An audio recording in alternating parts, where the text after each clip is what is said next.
بسم اللہ الرحمن الرحیم۔ محترم جناب السلام علیکم ورحمۃ اللہ وبرکاتہ۔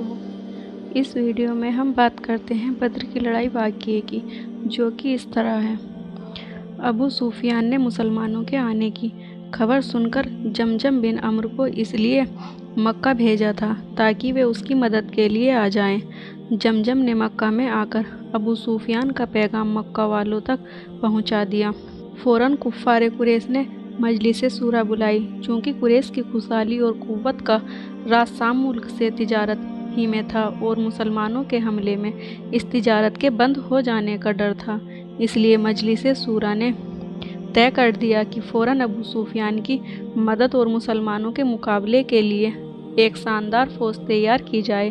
اس لیے بڑی دھوم دھام اور زور شور سے تیاریاں ہونے لگیں۔ تمام مکہ میں ہلچل مچ گئی۔ ایک دن اور ایک رات کو بے پناہ کوششوں سے 1000 کفار کی فوج تیار ہو گئی۔ اس فوج کا سپہ سالار ابو جہل کو بنایا گیا۔ اس فوج میں مکہ کے تمام سردار شامل تھے، جیسے عتبہ، شیبہ، حنظلہ، عبیدہ، حرث، جمع، عقیل، ابو البختری، مسعود وغیرہ۔ یہ وہ لوگ تھے جن کی بہادری کی پورے عرب میں دھاک تھی۔ اس فوج میں 100 گھوڑے اور 700 اونٹ تھے۔ سینکڑوں لڑنے والے جوان زرہ بختر پہنے تھے اور تمام لوگ ہتھیاروں سے لیس تھے۔ یہ فوج بڑی شان سے روانہ ہوئی۔ کفار مکہ نے سمجھ لیا تھا کہ یہ شاندار فوج مسلمانوں کی جڑیں کاٹ کر کے بہت جلد واپس آ جائے گی۔ یہ فوج جب 150 میل کا فاصلہ طے کر چکی تو معلوم ہوا کہ ابو سفیان اپنے قافلے کے ساتھ خیریت سے پہنچ گیا۔ اس فوج کا مقصد ابو سفیان کی حمایت تھی، اس لیے کچھ لوگوں کی رائے ہوئی کہ واپس لوٹنا چاہیے، لیکن ابو جہل نے کہا ہمیں مسلمانوں کو فنا کر کے ہی لوٹنا چاہیے۔ چنانچہ سب اس پر ایک رائے ہو گئے اور فوج برابر آگے بڑھتی رہی، یہاں تک کہ مدینہ سے 2 میل کی دوری پر بدر نامی جگہ پر پہنچ گئی۔ بدر ایک کنویں کا نام تھا۔ کنویں کے قریب ایک گاؤں آباد تھا، اس گاؤں کا نام بھی بدر تھا۔ مکہ سے مدینہ اور مدینے سے مکہ جانے والے اس جگہ ٹھہرا کرتے تھے۔ بدر مکہ سے 80 میل کی دوری پر تھا۔ بدر سے مکے کی طرف زمین کا جو حصہ تھا وہ بلند اور ہموار تھا اور مدینے کی طرف والا حصہ نصیبی اور ریتیلا تھا۔ کفار کی شاندار فوج نے مکے کی طرف اونچی اور ہموار زمین پر پڑاؤ ڈال دیا کہ کنواں فوج کے بیچ میں آ گیا۔ اس فوج کے ساتھ عرب کی حسین گانے اور ناچنے والی عورتیں بھی تھیں، تاکہ ناچ گانے کی محفل سجائی جا سکے اور شراب کا دور چلتا رہے۔ چونکہ اس فوج نے لگ بھگ 200 میل کا فاصلہ طے کر لیا تھا، اس لیے سپاہی تھک گئے تھے۔ انہوں نے کئی دن تک بدر کی جگہ پر سستی دور کرنے کے لیے پڑاؤ ڈالا تھا۔ جس دن بدر سے فوج روانہ ہونے کی تیاریاں کر رہی تھی، اس دن ایک اونٹ سوار دوڑا ہوا آیا اور اس نے پکار کہا، اے قریش والو، اسلامی مجاہدوں کی فوج آ گئی ہے، ہوشیار ہو جاؤ اور اپنی حفاظت کرو۔ کفار مکہ نے روانگی کا ارادہ ملتوی کر دیا اور تمام سردار اور رئیس اسلامی فوج کے آنے کا نظارہ کرنے کے لیے اونچے ٹیلے پر چڑھ گئے۔ یہ ریت کا ٹیلہ اتنا اونچا تھا کہ اس کے چاروں طرف کے دوسرے ٹیلے اس سے نیچے تھے۔ جب ان لوگوں نے مدینہ منورہ کی طرف نظر کی تو اس طرف سے اسلامی فوج بڑی شان سے آتی نظر آئی۔ سب سے آگے حضرت ابو بکر صدیق اسلامی جھنڈا اٹھائے آ رہے تھے۔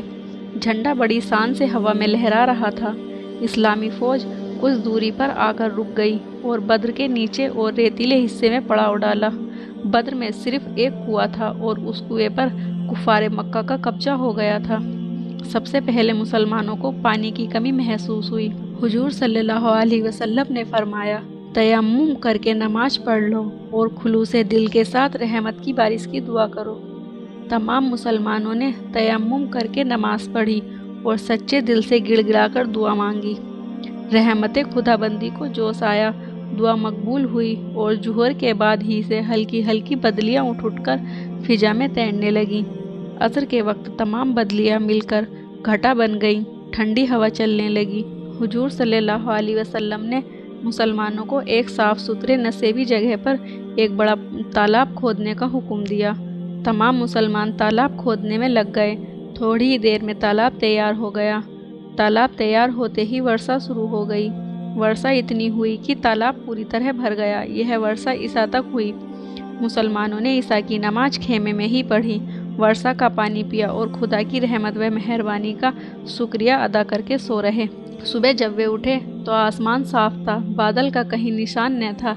रेतीली जमीन पानी पड़ने से कड़ी हो गई थी। अभी वे नमाज से फारिग भी न हुए थे कि कुफ्फार हथियार से लैस होकर मैदान में आ गए। जिस मैदान में कुफ्फार ने लाइनें बनाई थी, बारिश होने की वजह से उसमें दलदल हो गई थी। घोड़ों के सुम दलदल में धंसे जा रहे थे। मुसलमान भी नमाज से फारिग होकर मैदान में लाइनें बनाने लगे।